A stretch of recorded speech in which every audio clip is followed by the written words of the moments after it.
ओम शांति। भगवत गीता श्लोक क्लास में आज का श्लोक है 10वें अध्याय का 17वां श्लोक, अध्याय 10, श्लोक नंबर 17।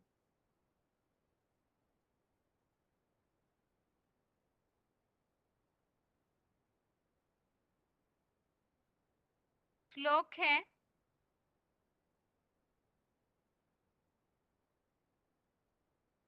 कथम विद्यामहं योगिन् त्वां सदा परिचिन्तयन् केषु केषु च भावेषु चिन्त्योऽसि भगवन्मया। श्लोक दोबारा, कथम विद्यामहं योगिन् त्वां सदा परिचिन्तयन् केषु केषु च भावेषु चिन्त्योऽसि भगवन्मया। श्लोक का संधि विच्छेद है, कथम विद्याम अहम योगिन त्वाम सदा परिचिन्तयन् केषु केषु च भावेषु चिन्त्य असि भगवन् मया। श्लोक का संधि विच्छेद दोबारा, कथम विद्याम अहम योगिन त्वाम सदा परिचिन्तयन् केषु केषु च भावेषु चिन्त्य असि भगवन् मया। शब्दों के अर्थ है, योगिन अर्थात हे योगीश्वर, अहम अर्थात मैं, कथम अर्थात कैसे, सदा अर्थात निरंतर, परिचिंतयन अर्थात विचार मंथन करता हुआ, त्वाम अर्थात आपको, विद्याम अर्थात जान सकता हूँ, च अर्थात और, भगवन अर्थात हे भगवन, केशु केशु अर्थात किन किन, भावेशु अर्थात भावों में, मया अर्थात मेरे द्वारा, चिंत्य अर्थात चिंतन करने योग्य, असि अर्थात हो, चिंत्योसी अर्थात चिंतन करने योग्य हो। शब्दों के अर्थ दोबारा, योगिन अर्थात हे योगीश्वर, अहम अर्थात मैं, कथम अर्थात कैसे, सदा अर्थात निरंतर, परिचिंतयन अर्थात विचार मंथन करता हुआ, त्वाम अर्थात आपको, विद्याम अर्थात जान सकता हूँ, च अर्थात और, भगवन अर्थात हे भगवन, केशु केशु अर्थात किन किन,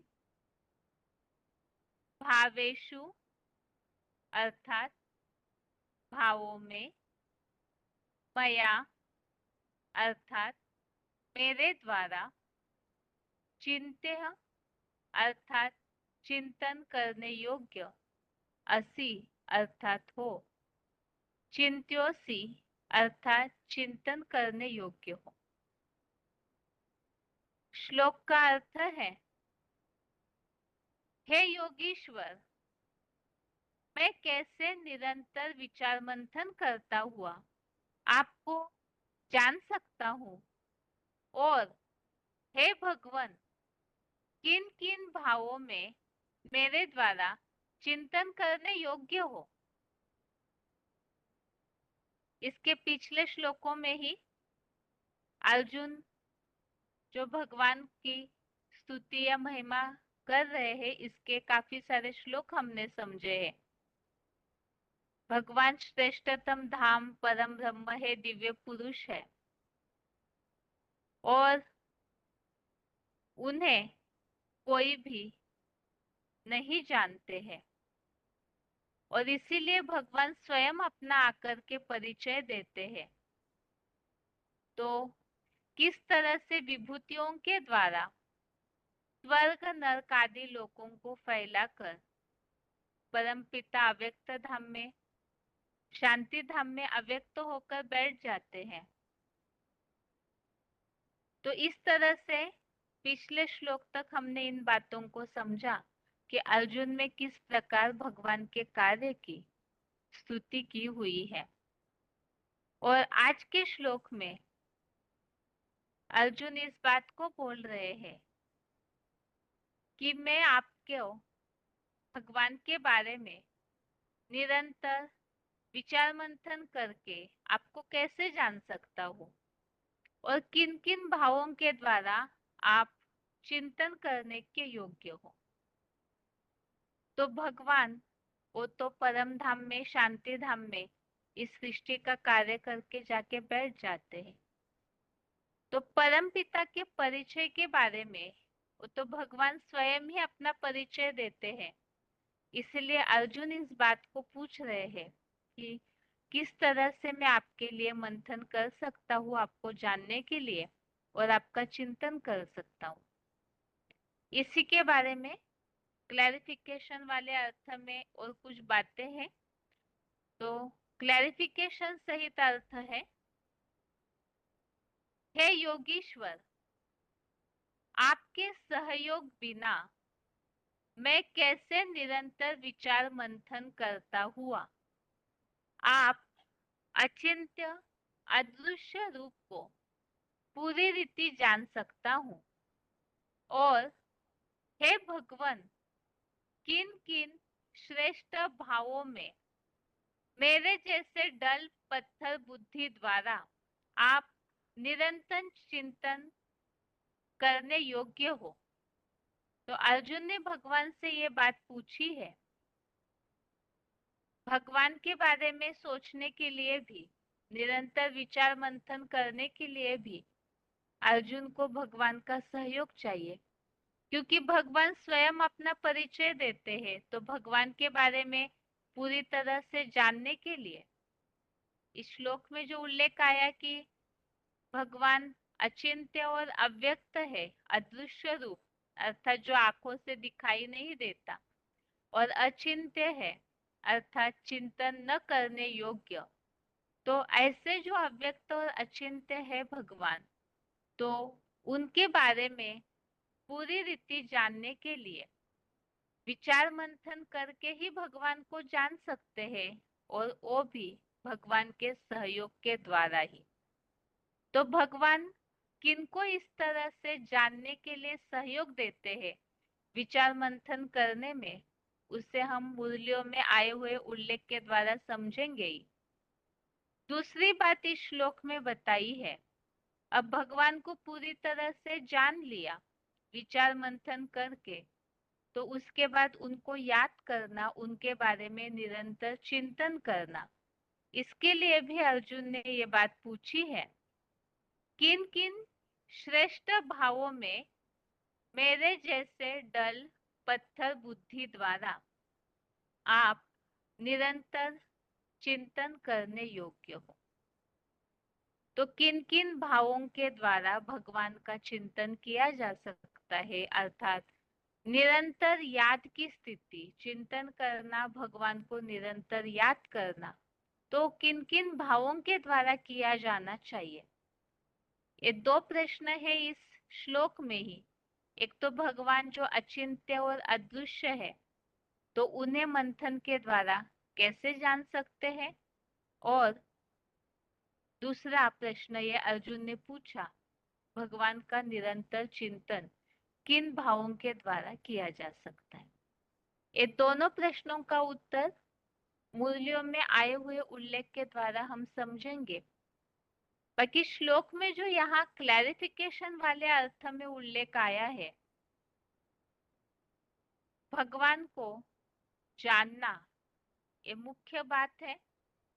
तो भगवान तो अचिंत्य और अदृश्य अव्यक्त रूप वाले हैं। इसी बात का उल्लेख भगवत गीता के और श्लोकों में है। उसमें से कुछ श्लोक रेफरेंस के तौर पे लिए हैं। आगे है रेफरेंस श्लोक।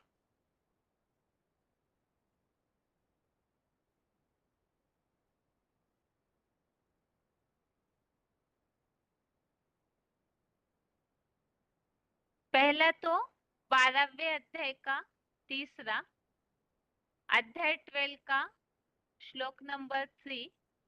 इसमें उल्लेख आया हुआ है अव्यक्तम पर्युपासते और अचिंत्यम।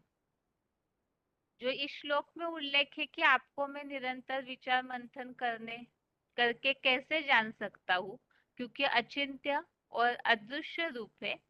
इसी बात का उल्लेख यहाँ आया हुआ है। एक तो अव्यक्त अर्थात जो निराकार है, आंखों से दिखाई नहीं देते हैं, और अचिंत्य अर्थात चिंतन न करने योग्य है। और इसी तरह का उल्लेख 8वें अध्याय का 9वां अध्याय 8 का श्लोक नंबर 9, इसमें भी उल्लेख आया हुआ है। जो अणु से भी सूक्ष्माणु से भी अति सूक्ष्म है, और सर्वस्य धाता रमचिंत्य रूपम, इसमें अचिंत्य रूप वाले, इस तरह से अति सूक्ष्म है, इतने सूक्ष्म है अणु से भी अति सूक्ष्म, तो उस सूक्ष्म रूप का अचिंत्य चिंतन नहीं कर सकते, ऐसा उल्लेख इन श्लोकों में आया हुआ है। ये आज के श्लोक का अर्थ है। बाकी जो प्रश्न अर्जुन ने पूछे हैं, उनके उत्तर मुरलियों में आए हुए उल्लेखों के द्वारा समझेंगे। लेकिन उसके पहले श्लोक का उच्चारण।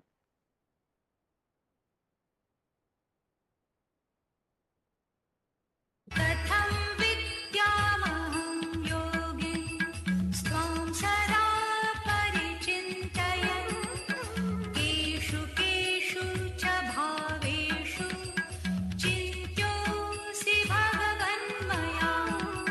हे योगीश्वर, आपके सहयोग बिना मैं कैसे निरंतर विचार मंथन करता हुआ आप अचिंत्य अदृश्य रूप को पूरी रीति जान सकता हूँ। और हे भगवन, किन किन श्रेष्ठ भावों में मेरे जैसे डल पत्थर बुद्धि द्वारा आप निरंतर चिंतन करने योग्य हो।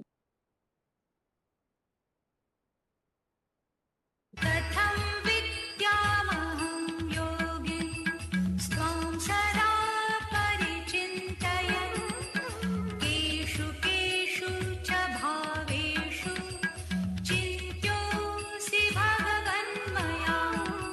हे योगीश्वर, आपके सहयोग बिना मैं कैसे निरंतर विचार मंथन करता हुआ आप अचिंत्य अदृश्य रूप को पूरी रीति जान सकता हूँ। और हे भगवन, किन किन श्रेष्ठ भावों में मेरे जैसे डल पत्थर बुद्धि द्वारा आप निरंतर चिंतन करने योग्य हो। आगे है पॉइंट्स। पहला है वार्तालाप number 1162, discussion number 1162, 30 minute 30 minutes के बाद से लिया हुआ पॉइंट है। मंथन करने में भगवान सहयोग देते हैं। श्लोक में जो भावार्थ में उल्लेख आया हुआ है, आपके सहयोग बिना किस तरह से मैं निरंतर विचार मंथन करता हुआ आपको पूरी रीति जान सकता हूँ? तो भगवान के सहयोग के बिना उन्हें नहीं जान सकते। इसी बात का उल्लेख मंथन करने में भगवान सहयोग देते हैं।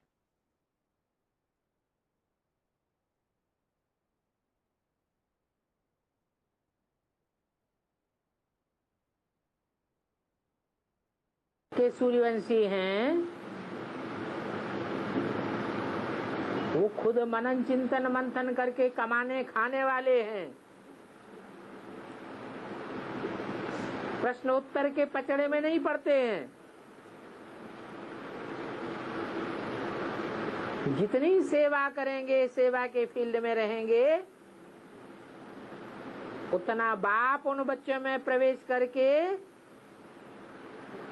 जैसे कि मनन चिंतन मंथन भी कराता है, हर प्रश्न का जवाब मिल जाता है।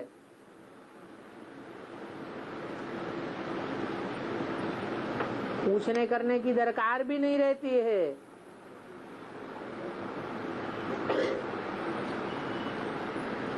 ढेर के ढेर प्रश्न उठना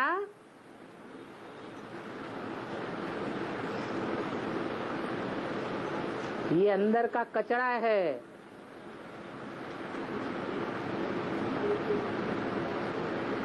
जो कचरा संकल्पों की विकृति के कारण पैदा होता है।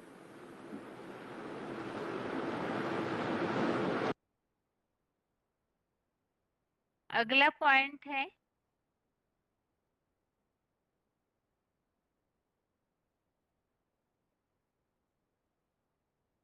वार्तालाप नंबर 358, डिस्कशन नंबर 358।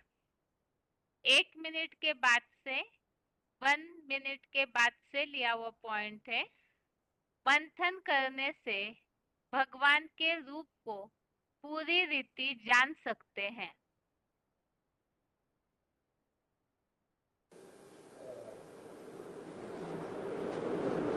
निसंकल्प बनने के लिए मनन चिंतन मंथन का पुरुषार्थ करना है।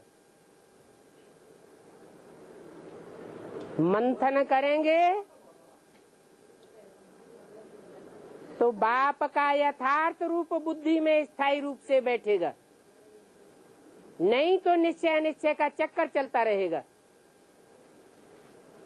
अभी अभी बाप के ऊपर निश्चय आएगा, अभी अभी निश्चय उखड़ जाएगा। मैं जो हूँ, जैसा हूँ, जिस रूप में पार्ट बजाता हूँ, उस रूप पर स्थायी निश्चय बैठाने के लिए मनन चिंतन मंथन की स्टेज में जाना जरूरी है।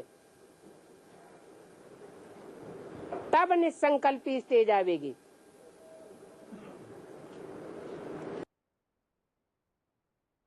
अगला पॉइंट है अचिंत्य अदृश्य रूप, VCD number 3551, VCD number 3551। 17 minute 17 minutes के बाद से लिया हुआ पॉइंट। सूक्ष्म गीता में लिखा है ना, है? अरे परमात्मा जिसे कहते हैं परम पिता, सब आत्माओं का पिता, कितना है? अणुअणीयांसम मनुस्मरेत्। अणुओं की भी अणु बनाते चले जाओ, अणु को तोड़ते चले जाओ, तोड़ते चले जाओ, है? इतनी छोटी है।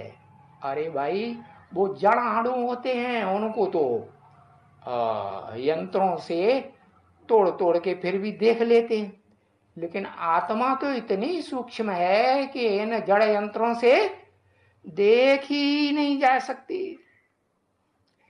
तो ऐसी सूक्ष्म आत्मा है अचिंत्य। इसका असली रूप का तो कोई चिंतन कर ही नहीं सकता।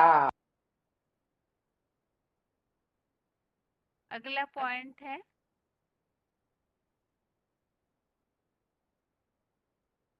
VCD number 719, VCD number 719, 11 minute 11 minutes के बाद से लिया हुआ पॉइंट है। श्रेष्ठ भावों द्वारा भगवान चिंतन करने योग्य है। जो श्लोक में उल्लेख आया है, किन किन श्रेष्ठ भावों के द्वारा आप चिंतन करने योग्य है, तो उन श्रेष्ठ भावों के लिए मुरलियों में आया हुआ उल्लेख।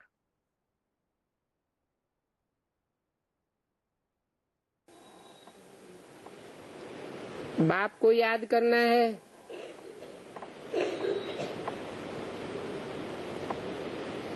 तीन चांस मिला है, बाप, टीचर और गुरु।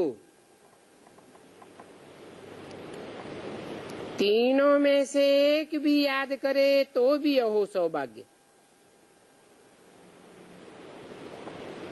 पहले किस रूप में मिलता है? बाप के रूप में मिलता है। बाप से ब्राह्मण आत्मा का प्रत्यक्षता रूपी जन्म होता है।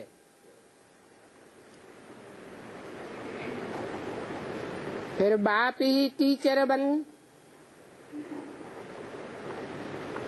बच्चों का शिक्षक भी है, तो टीचर रूप में भी मिलता है। और लास्ट में सदगुरु के रूप में भी मिलता है। तो बच्चों को तीन चांस हैं।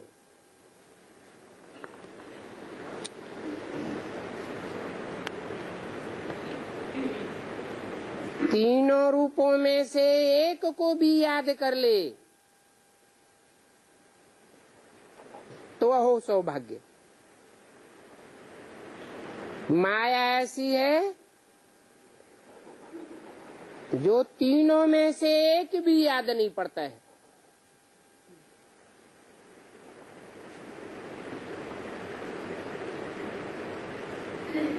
है तो एक ही।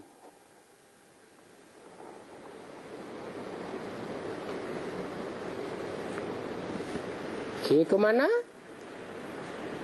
एक बिंदी, एक बिंदी, दो चार बिंदी, बिंदी के रूप में पहचान नहीं होती। पहचान कब होती है? साकार रूप में होती है। तो तीनों रूपों में एक ही है। वो त्रिमूर्ति शिव का कौन सा रूप है तो तीन मूर्तियां, परंतु बाप, टीचर और गुरु के रूप में कौन सी मूर्ति है जो एक ही मूर्ति तीनों ही पार्ट बजाती है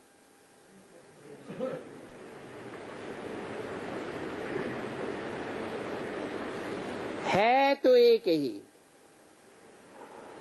परंतु भिन्न भिन्न पढ़ाई, भिन्न भिन्न श्रीमत मिलती है ना। बाप के रूप में प्यार का सागर है, श्रीमत मिलती है। टीचर के रूप में भी है, पढ़ाई पढ़ाता है, श्रीमत देता ही है।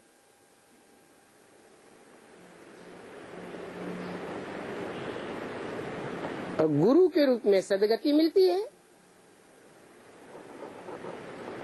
गति सदगति के लिए गुरु की मत मिलती है। एक भी याद आवे तो उसका फायदा मिल जाता है। वो याद की यात्रा हो गई, बहुत कल्याण हो जावे।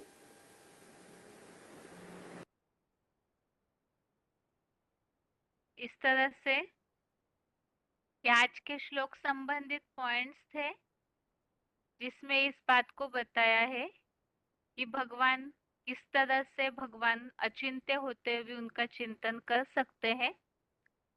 अर्थात ही मंथन के द्वारा, और मंथन उनका चलेगा सर्विस फील्ड में रहते हैं तो ऐसों का मंथन शुभ आप स्वयं सहयोग देकर कराते हैं।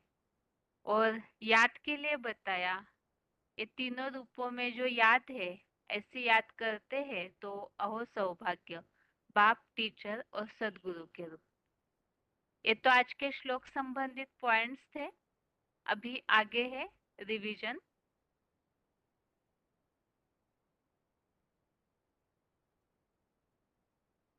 रिवीजन के लिए पहले अध्याय का 12 और 13वां श्लोक और 10वें अध्याय का 17वां श्लोक।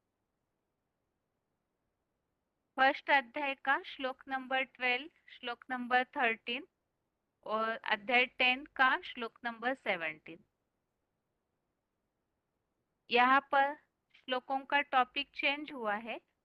अभी तक जो श्लोकों में हमने देखा था, दुर्योधन ने द्रोणाचार्य के पास जाकर के दोनों सेनाओं का वर्णन बताया, उसमें पांडव सेना के महारथियों का भी वर्णन बताया, और कौरव सेना जो कि दुर्योधन के लिए अपने जान देने के लिए उनके मनमत के आधार से किस तरह से शस्त्रों से प्रहार करने वाली है वो महारथी कौन कौन है, उसका वर्णन बताया। अभी यहाँ श्लोकों में टॉपिक है दोनों सेनाओं की शंख ध्वनि का कथन। उसमें पहला 12वां श्लोक है, श्लोक नंबर 12।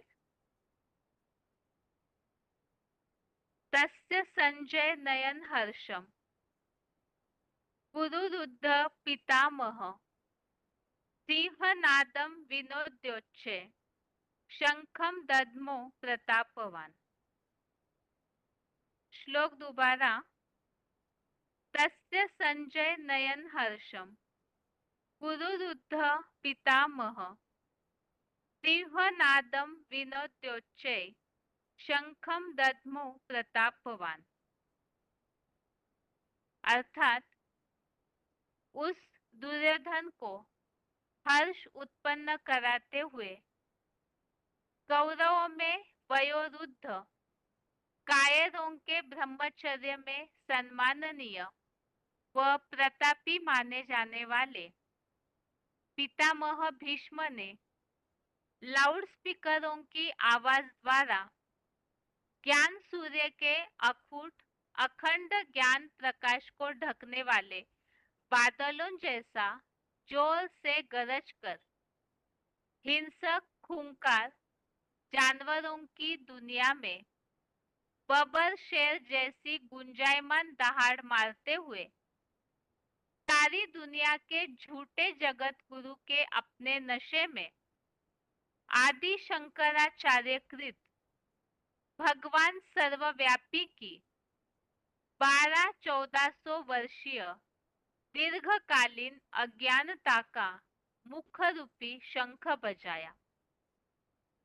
तो यहाँ पर सबसे पहले कौरव सेना में जो सबसे वयोवृद्ध है और प्रतापी माने जाने वाले भीष्म पितामह जो कि सन्यासी भी है, तो उनके बारे में बताया।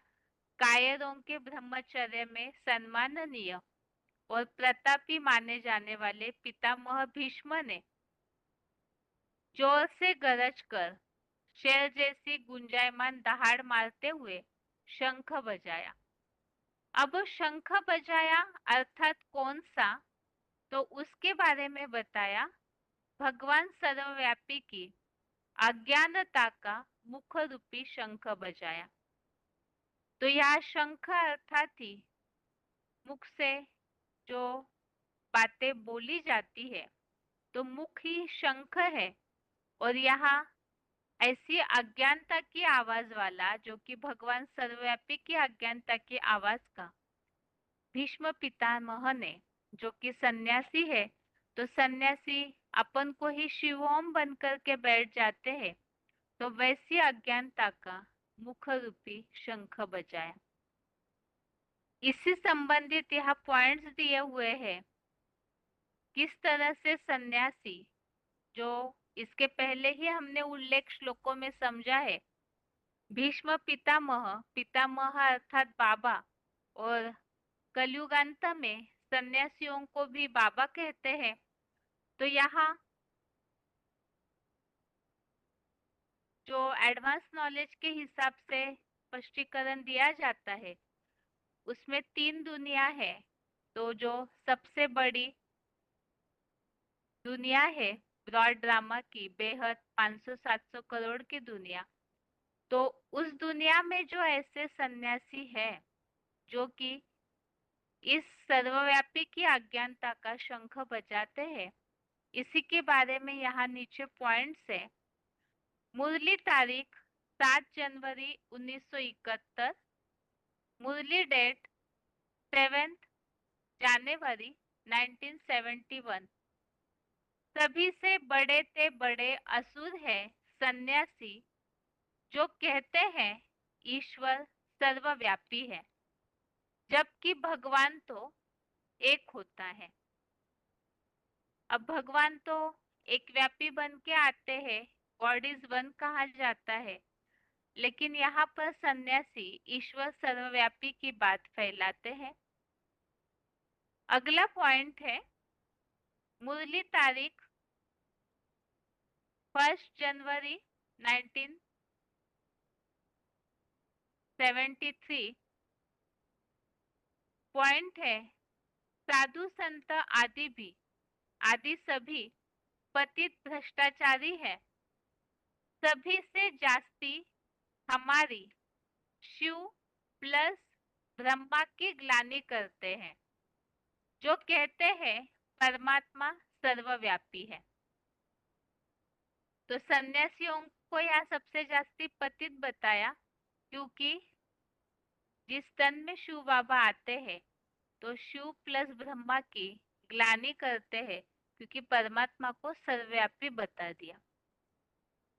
अगला पॉइंट है मुरली तारीख 12 फरवरी 1969, मुरली डेट 12 फरवरी 1969। पॉइंट है तुम अभी कार्टून से फूल बनते हो। सन्यासी ऐसे नहीं कहेंगे, यह दुखदाई कांटा है। वह तो कहते हैं परमात्मा सर्वव्यापी है, सभी भगवान के रूप है। अर्थात सन्यासी इस बात को नहीं मानते कि ये दुनिया कांटों की दुनिया है। यहाँ तो भगवान कांटों को फूल बनाते हैं, लेकिन सन्यासी परमात्मा सर्वव्यापी समझा बताकर सभी को भगवान का रूप बताते हैं।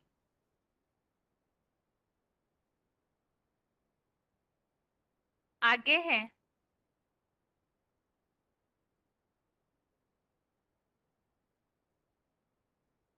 अगला पॉइंट है मुरली तारीख 30 जनवरी 1970, मुरली डेट 13 जनवरी 1970। सारी दुनिया में सभी के मुख से गंध ही निकलता है। सबसे बड़ा गंध सन्यासियों के मुख से निकलता, तो कहते ईश्वर सर्वव्यापी है। कितनी गाली देते हैं बेहद के बाप को, भगवान को कच्चा मच्छा अवतार कह देते, कितना गंध निकालते हैं। इसलिए इनका हिरण्यकश्यप आदि नाम रखा है। अगला पॉइंट है मुरली तारीख 15 जनवरी 1958, मुरली डेट 15 जनवरी 1958। पॉइंट है यह है इन सन्यासियों का मिथ्या ज्ञान परमपिता परमात्मा से सबको बेमुख कर देते हैं। परमपिता को ही 84 लाख योनियों में ले गए हैं। इनको कहा जाता है धर्मग्लानि। इन्होंने ही भारत को दुब्बन में फंसा दिया है। एक सर्वव्यापी की ही बात में सारी दुनिया निधन की बन गई है। वह कौन सी बात? ईश्वर सर्वव्यापी है। और फिर सन्यासी कहते शिवोहम ब्रह्मोहम, उन्हों को कहा जाता है निधन के। तो यहाँ जो श्लोक में उल्लेख आया है, भीष्म पितामह ने अज्ञानता का महाभारत युद्ध के पहले शंख बजाया। तो इस श्लोक में यहाँ भीष्म पितामह अर्थात जो बाहर की दुनिया के सन्यासी है, उनके बारे में स्पष्टीकरण दिया हुआ है क्लैरिफिकेशन वाले अर्थ में। और इसके अलावा मुरलियों में पितामह भीष्म के लिए अलग अलग रूप से बताया हुआ है कि महाभारत युद्ध के पहले कौन ऐसे पितामह भीष्म रूपी सन्यासी है जिनके शंख बजाने से महाभारत युद्ध की शुरुआत होती है। यहाँ एक तरह से हमने बात को समझा, जो कि सर्वव्यापी की अज्ञानता का शंख बजाया। इसी तरह से यहाँ तो तीन दुनिया है, एक तो 500-700 करोड़ की दुनिया, एक आधार मूर्त दुनिया और एक बीजरूप ब्राह्मणों की दुनिया। तो उस हिसाब से मुरलियों में अलग अलग प्रकार से उल्लेख आए हुए हैं। तो आगे ये कौन सा शंख बजाया है उसे पॉइंट्स के द्वारा समझते हैं।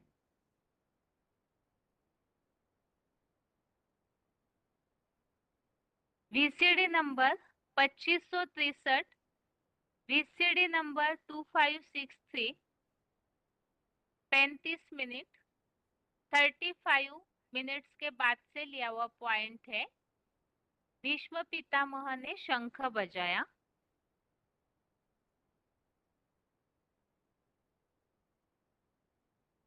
तो सभी ब्रह्मा कुमारी सन्यासी है, उनसे कहो कि इकट्ठे होके रहो, जैसे हमारे बाबा रहते हैं। अजय तुम भी इकट्ठे रहो, तुम्हारे भी बाबा जब जब जीवित थे तो इकट्ठे होके रहते थे ना, है? प्रवृत्ति में रहते थे ना ब्रह्मा सरस्वती। तो ऐसे ही तुम भी इकट्ठे होके रहो। तो बात खड़े होंगे या डटे रहेंगे? बात खड़े होंगे। तो ऐसे ही उन सन्यासियों में अव्वल नंबर कौन है? लक्ष्मी। तो अव्वल नंबर सन्यासी जो लक्ष्मी है, वही आत्मा सबसे पावरफुल बन जाती है। क्यों? चलो बुद्धि में नहीं है कि अव्वल नंबर पवित्रता क्या है, जैसे सन्यासी समझते हैं ना, दूरबाज खुशबाज जंगल में चले जाओ, बीवी बाल बच्चों को छोड़ दो, पवित्र हो गए, है ना? ऐसे ही ब्रह्मा कुमारी समझती है, दूर दूर रहो। जैसे वो गीत बना, एक दो बरस कुछ दूर दूर रहियो, तो ताकत आ जाएगी ना, है? थोड़ी संकल्पों की पावर आ जाएगी। तो बताया कि वो ब्रह्मा कुमारियों में अव्वल नंबर कोई शक्ति निकलती है जिसे कहा गया है अव्वल नंबर का भीष्म पितामह। आत्म के स्टेज में या दैहिक स्टेज में? दैहिक स्टेज में है। हाँ, वो आत्माओं में अव्वल नंबर आत्मा है जो सन्यासी का पार्ट बजाने वाली, प्रैक्टिकल शरीर से भी। और बहुत पावरफुल है कि कम पावरफुल है? तो शंख ध्वनि कौन करती है पहले? दुनिया में जब विनाश शुरू होता है, ताबड़तोड़ प्रैक्टिकल में हो हल्ला मचता है, तो पहले पहले इस दुनिया में शंख ध्वनि करने के लिए कौन निकलती है? सूर्यवंशियों चंद्रवंशियों के बीच वो ही भीष्म पितामह। तो शास्त्रों में दिखा दिया है, जब महाभारत युद्ध हुआ तो पहले पहले किसने शंख बजाया? भीष्म पितामह ने शंख बजाया। अगला पॉइंट है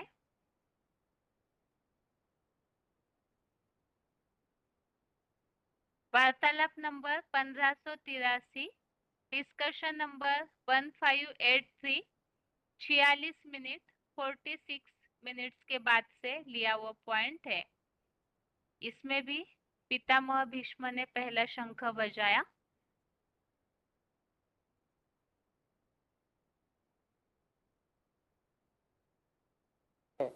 ये बड़ा लंबा युद्ध है, भले महाभारत में 18 दिन का दिखाया है, लेकिन उसका तामझाम बहुत लंबे समय से बनता है। अभी भी बाबा बोलते हैं महाभारत युद्ध सामने खड़ा है, सामने खड़ा है माने तैयार हो जाओ। इस युद्ध में गंगा जब निकलेगी, सागर से टकराएगी, तो उस समय बड़ा युद्ध सामने खड़ा हो जाएगा। इसलिए गंगा का जो पुत्र माना जाता है कौन है? भीष्म पितामह, गंगा पुत्र। वो गंगा पुत्र भीष्म पितामह जब निकलता है तो बड़ा युद्ध हो जाता है। पहला शंख कौन फूंकता है? भीष्म पितामह ने शंख फूंका। शंख क्या है? मुख ही शंख है। मुख से ही ज्ञान सुनाया जाता है या कोई शंख से ज्ञान सुनाया जाता है? मुख से सुनाया जाता है। आगे है अगला श्लोक, 13वां श्लोक, श्लोक नंबर 13 है। ततः शंकाश्च भैर्यश्च पनवानक गोमुखा सहसैवाभ्यहन्यन्त स शब्द स्तुमुलो भवत्। श्लोक दोबारा, ततः शंखाश्च भैर्यश्च पनवानक गोमुखा सहसैवाभ्यहन्यन्त स शब्द स्तुमुलो भवत्। अर्थात तब तो बाद में अनेक प्रकार के तुंडे तुंडे मतिर भिन्ना, छोटे बड़े मध्यम मुखों वाले ज्ञान शंख और भेरिया, ढोल, नगाड़े और जैसे ज्ञान अज्ञान के बाजे, समाचार पत्र, पत्रिकाएं, रेडियो, रणसिंघा, चैनल्स आदि मीडिया, समाज और सरकार के लोगों की बड़ी बुलंद आवाजें अचानक ही होने लगी। उन सब का बड़ा भारी शोरगुल होने लगा। तो युद्ध भूमि में सबसे पहले भीष्म पितामह जब शंखनाद करते हैं, तो उसके बाद फिर जो भी युद्ध भूमि में ऐसे भेरिया, ढोल, नगाड़े, रणसिंघा, ऐसी बहुत सारी आवाजें अचानक होने लगी और उनका शोरगुल होने लगा। तो ये जो भेरिया, ढोल, नगाड़े, रणसिंघा का ये जो भयंकर आवाज है, जो बड़ा शोरगुल है, वो क्या है, उसके बारे में यहाँ क्लैरिफिकेशन वाले अर्थ में बताया है कि एक तो अलग अलग प्रकार के ये पूरा धर्म क्षेत्र कुरुक्षेत्र अर्थात ये सारा विश्व ही, इस विश्व की सारी जनसंख्या ही महाभारत युद्ध की युद्ध भूमि है। और इसमें ही अलग अलग प्रकार के जो बताया भीष्म पितामह के शंखनाद के बाद ज्ञान अज्ञान के बाजे बजने लगे, और वो है समाचार पत्र, मीडिया, रेडियो, चैनल्स, इनके अलग अलग जो आवाजें हैं, उसमें जो अलग अलग प्रकार की बातें फैलाई जाती है, तो उसमें बहुत बुलंद आवाजें अचानक होने लगी। तो इसी संबंधित यहाँ नीचे 2 मुरलियों के VCDs के पॉइंट्स दिए हुए हैं, उससे हम वीडियो क्लिप के द्वारा सुनेंगे। बाकी इस श्लोक के नीचे कुछ मुरली पॉइंट्स दिए हुए हैं इसी संबंधित, जो अलग अलग प्रकार के शंखों का आवाज शोरगुल होने लगा। तो वो पॉइंट्स देखते हैं।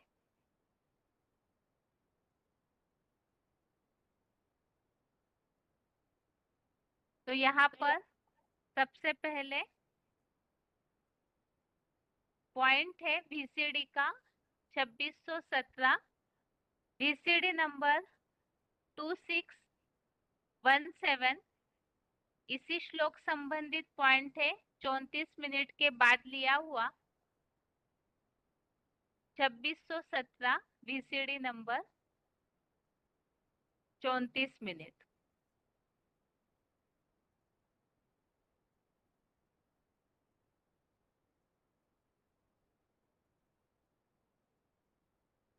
शिव जब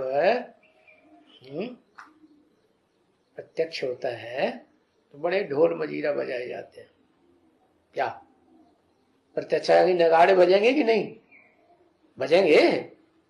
नहीं समझ में आया? बजते हैं। तो वो नगाड़े कौन से हैं? प्रत्यक्षता के।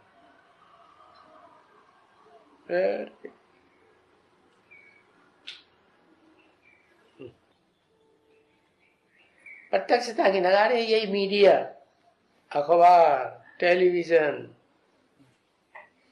क्या रेडियो, ये सब क्या है?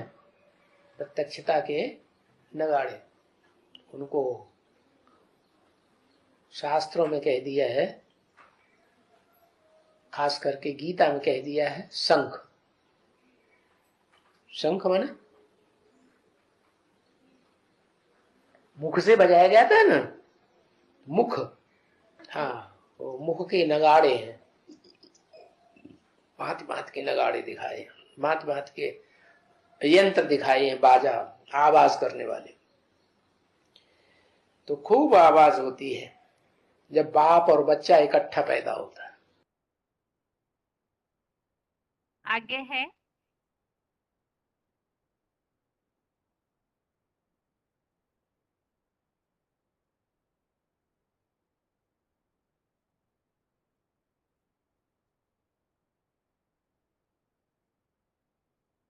जो श्लोक के नीचे VCD के पॉइंट दिए हुए हैं उसी का वीडियो पॉइंट है ये। मीडिया आदि का शोरगुल। VCD number 3420, VCD number 3420, 23 minute 23 minutes के बाद से लिया हुआ पॉइंट। देखो ये घोर अंधेरी रात हो गई, आधी रात, जबकि माया का घोर अंधकार फैल जाता है इस दुनिया में, घोर पसारा। हरे सब झूठ बोलने लग पड़ते। ब्रह्मा कुमार कुमारी अपन को कहते हैं हम ब्रह्मा के वत्स हैं, और वो सरकार के नुमाइंदे वो भी कहते हैं अरे हम तो कंट्रोल करते हैं सारे भारत को, और उनकी बुद्धि खराब करने वाले ये मीडिया के लोग है, ये अखबार, ये टीवी चैनल्स, ये इंटरनेट, ये सब झूठ बोलने लग पड़ते हैं। ऐसा ये रावण का राज्य शुरू होता है।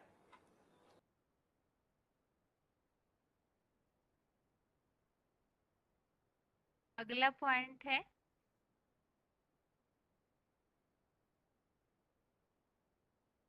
VCD number 2854, VCD number 2854, 15 minute 15 minutes के बाद से लिया हुआ पॉइंट।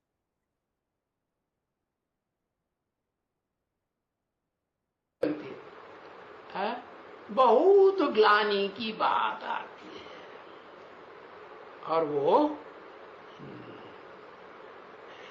ग्लानि है वो सुन करके एकदम फां हो जाते हैं। कौन? भारतवासी या विदेशी? भारतवासी फां हो जाते हैं। तो ये जो बॉम्ब्स बनाते हैं ग्लानि के, है विचार की ग्लानि सबसे बड़ी ग्लानि हुई ना भारतीयों के हिसाब से। समझा ना? तो ये बांस हैं बेहद के ब्राह्मणों की दुनिया में ग्लानि के बांस। किसकी ग्लानि? ऊंच ते ऊंच पार्टधारी जो विश्व पिता है, सारी दुनिया का जो बीज है, बाप है, उसकी भी ग्लानि। तो जो उनकी भावना बैठी हुई है भगवान के ऊपर, वो भावना टूट जाएगी या रह जाएगी? भावना टूटती है और धड़ाधड़ टूटती है। ग्लानि सूंघी और बस अनिश्चय बुद्धि बने। ये तो रिवीजन के श्लोक संबंधित 12 और 13वें श्लोक के पॉइंट्स थे। अभी आगे है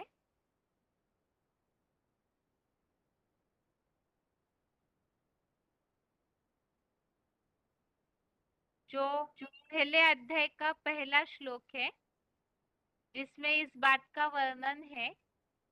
संजय जो कि राजा धृतराष्ट्र के सारथी है, उन्होंने युद्ध भूमि का वर्णन राजा धृतराष्ट्र को बताया। तो ऐसे बताते हैं कि उन्हें दिव्य दृष्टि मिली थी।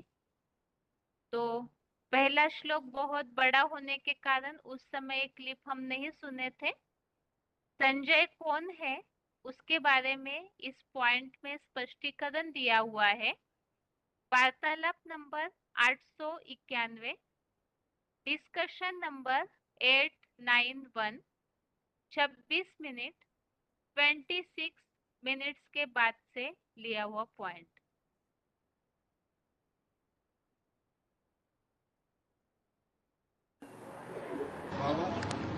जैसे महाभारत में संजय को दिखाया है, तो वो हमेशा जो महाभारत का विवरण करता था तो लाइव ही करता था।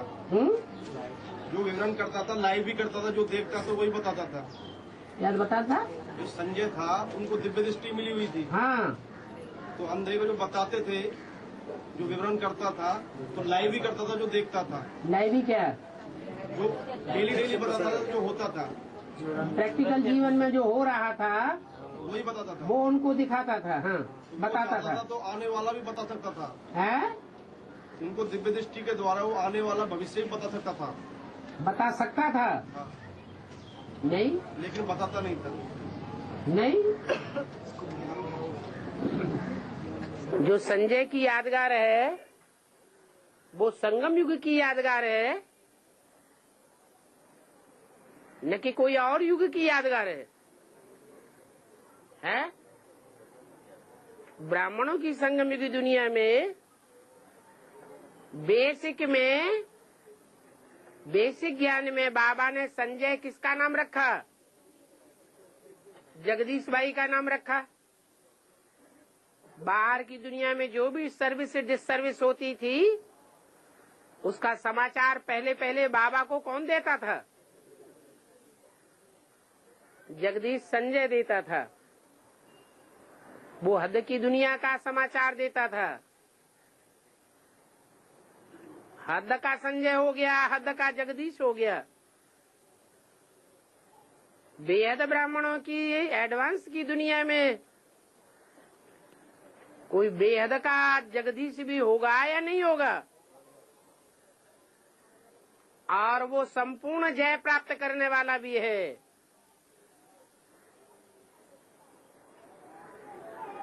उसको दिव्य नेत्र मिला हुआ है ज्ञान का। अंधों को सोजरा बनाना ये संजय का काम है। कोई भी महाभारत का पात्र सिर्फ एक नहीं है, उस जैसा पार्ट अदा करने वाली ढेर की ढेर आत्माएं हैं। युधिष्ठिर जैसा पार्ट अदा करने वाले ढेर के ढेर युद्ध में स्थिर रहने वाली आत्माएं हैं। भीम भी हैं, नकुल सहदेव भी हैं, अर्जुन भी हैं। ऐसे ही ढेर के ढेर संजय है और ढेर के ढेर धृतराष्ट्र हैं जो अज्ञान के अंधे हैं। उनको समाचार सुनाने वाला, उनको रास्ता दिखाने वाला, उनको अंजाम बताने वाला संजय एक नहीं है, ढेर के ढेर संजय हैं। इस तरह से ये संजय संबंधित पॉइंट हमने समझा। अभी आगे है आज का श्लोक। 10वें अध्याय का 17वां अध्याय 10 का श्लोक नंबर 17 है। कथम विद्यामहम योगिन त्वां सदा परिचिन्तयन् केषु केषु च भावेषु चिंत्योसी भगवन मया। अर्थात हे योगीश्वर, आपके सहयोग बिना मैं कैसे निरंतर विचार मंथन करता हुआ आप अचिंत्य अदृश्य रूप को पूरी रीति जान सकता हूँ। और हे भगवान, किन किन श्रेष्ठ भावों में मेरे जैसे डल पत्थर बुद्धि द्वारा आप निरंतर चिंतन करने योग्य हो। तो यहाँ अर्जुन ने प्रश्न पूछा है कि भगवान के सहयोग के बिना मैं विचार मंथन करके कैसे उस अदृश्य और अचिंत्य रूप को जान पाऊंगा, और कौन से ऐसे श्रेष्ठ भाव है जिनका मैं निरंतर चिंतन कर सकता हूँ। चिंतन निरंतर करना अर्थात याद। तो इन दोनों प्रश्नों के उत्तर हमने मुरलियों में आए हुए उल्लेख के द्वारा समझे ही। सेवा फील्ड में रहेंगे तो मंथन चलेगा, और ऐसे सर्विसेबल का मंथन स्वयं परम पिता अर्थात बाप प्रवेश करके कराते हैं, अर्थात मदद करते हैं। और मंथन के द्वारा ही जब मंथन की स्टेज पराकाष्ठा हो जाए तो निसंकल्पी स्टेज, और उसके द्वारा ही परम पिता को पूरी रीति से जान सकते हैं। और याद के बारे में भी हमने समझा, और इसी अचिंत्य अदृश्य रूप के लिए जो रेफरेंस श्लोक हमने समझे थे,